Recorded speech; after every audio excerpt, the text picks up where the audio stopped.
কারণ হচ্ছে আমাদের বেতে একটা ঘূর্ণাবর্ত মতন তৈরি হচ্ছে, যেখান থেকে আমাদের ময়েশ্চার ঢুকবে, কিছু স্টাডি উইন্ডো আসছে, ফলে একটু পার্টলি ক্লাউডি স্কাই হবে। ক্লাউডি হলেই আমরা জানি যে টেরিস্ট্রিয়াল রেডিয়েশন যেটা বেরিয়ে যায় রাতে সেটা বেরোতে পারবে না, ফলে মিনিমামটা গ্র্যাজুয়ালি একটু করে বাড়বে। একটা এক্সট্রা ট্রপিক্যাল সাইক্লোন যেটা আমাদের আটলান্টিক থেকে দেখবেন একদম সিধা ওয়েস্ট টু ইস্ট মুভ করে আফগানিস্তান, ইরান হয়ে আমাদের মেইনলি জম্মু কাশ্মীরের যে স্নোফলটা দেখতে পান সেটা হচ্ছে ওয়েস্টার্ন ডিস্টারবেন্স, হিমাচল হয়ে এটা যায় একদম অরুণাচল অব্দি। এবার এটাতে কি হয়, একটা ট্রাফ থাকে আপার এয়ারে, যেটা বলছিল নিম্নচাপ অক্ষরেখা। এই ট্রাফের ডেপথ যদি খুব বেশি থাকে, ধরুন একটু ম্যাক্সিমাম দেখা যায় বিহার অব্দি নামে, তো দেখবেন বিহারে ভয়ঙ্কর কুয়াশা হয় ইত্যাদি হয়। এবার এটা যদি কোনো সময় আমাদের স্টেটের অব্দি নেমে যায়, সরস্বতী পুজোর সময় আমরা যেটা বৃষ্টি পাই ছোটবেলায় মনে আছে কিনা, সরস্বতী পুজোর সময় একটা সেই বৃষ্টি বা শীতকালে যে বৃষ্টিটা আমরা পাই that is mainly because of the western disturbance.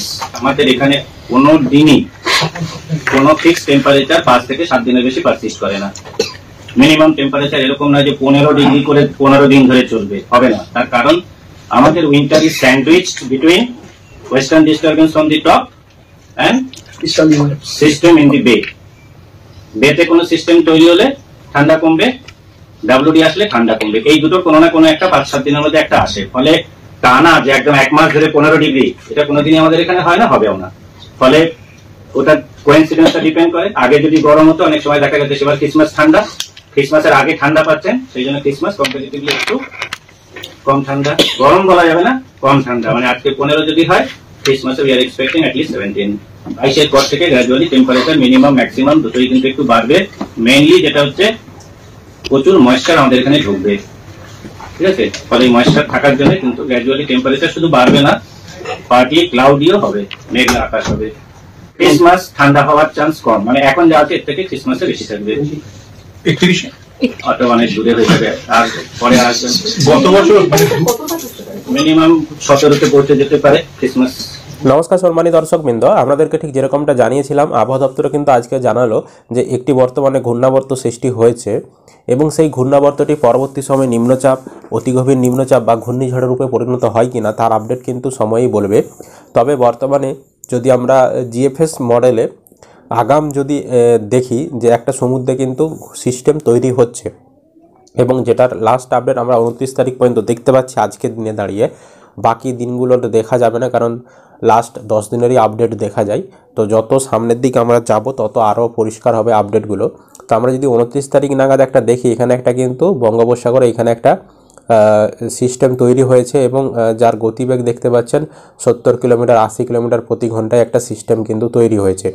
এর আগের বারে যেই ঘূর্ণিঝড়টা অন্ধ্রপ্রদেশের দিকে প্রবেশ করেছিল সেটাও কিন্তু এই সমস্ত জায়গা থেকেই সৃষ্টিটা হয়েছিল, এই জায়গাগুলো থেকেই, মানে এখান থেকে সৃষ্টিটা হয়েছিল, এখানে থেকে সৃষ্টি হয়ে সেটা উপরের দিকে উঠে এইখানে প্রবেশ করেছিল, এই অন্ধ্রপ্রদেশের এই জায়গাটা দিয়ে প্রবেশ করে কিছুটা উপরের দিকে উঠে এসেছিল, যার প্রভাবে আমরা পশ্চিমবঙ্গে কিন্তু বৃষ্টি পেয়েছিলাম। অনেকের ফসলের, কৃষকদের আলু বা ধানের শাকসবজির ক্ষয়ক্ষতিও কিন্তু হয়েছিল। তো এই যে সিস্টেমটা তৈরি হচ্ছে, এই সিস্টেমটা এবার কোন দিকে মুভমেন্ট নেবে বা এর শক্তি আরও বাড়বে কিনা সেটার উপরেই কিন্তু নজর থাকছে। এটা যদি শক্তিশালী হয়, শক্তিশালী হয়ে যদি এটা উপরের দিকে উঠে এসে যদি এটা আমাদের এই বাংলাদেশ বা পশ্চিমবঙ্গের উপকূলে এইখানে প্রবেশ করে তাহলে কিন্তু ভালোই ক্ষয়ক্ষতি হবে, বা ভুবনেশ্বর সাইডে প্রবেশ করলেও তারও একটা প্রভাব, বৃষ্টির প্রভাব কিন্তু আমাদের পশ্চিমবঙ্গে পড়বে।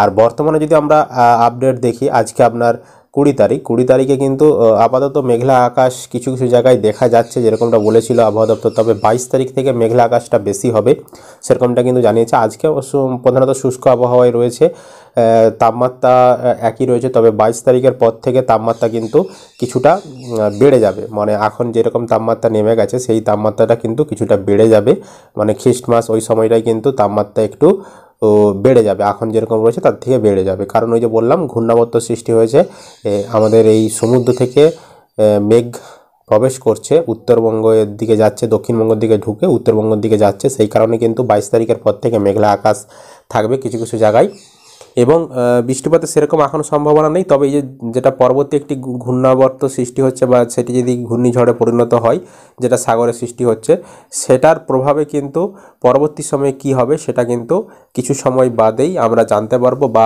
আরও কিছুদিন গেলে যখন আরও সিস্টেমটা উপরের দিকে উঠে আসবে আগাম পূর্বাভাস আপনাদেরকে আমরা জানিয়ে দেব। তো আমাদের এই সিস্টেমটার উপর নজর থাকছে, এটা কোন দিকে যাবে, কোথায় প্রবেশ করবে, এটা ঘূর্ণিঝড় হবে কিনা। তো আপনাদের কি মতামত অবশ্যই সেটা কমেন্টে জানাবেন। ভিডিও ভালো লাগলে লাইক করবেন, ইউটিউব থেকে দেখলে চ্যানেলটা সাবস্ক্রাইব, আর যারা ফেসবুক থেকে দেখছেন পেজটি ফলো করতে ভুলবেন না।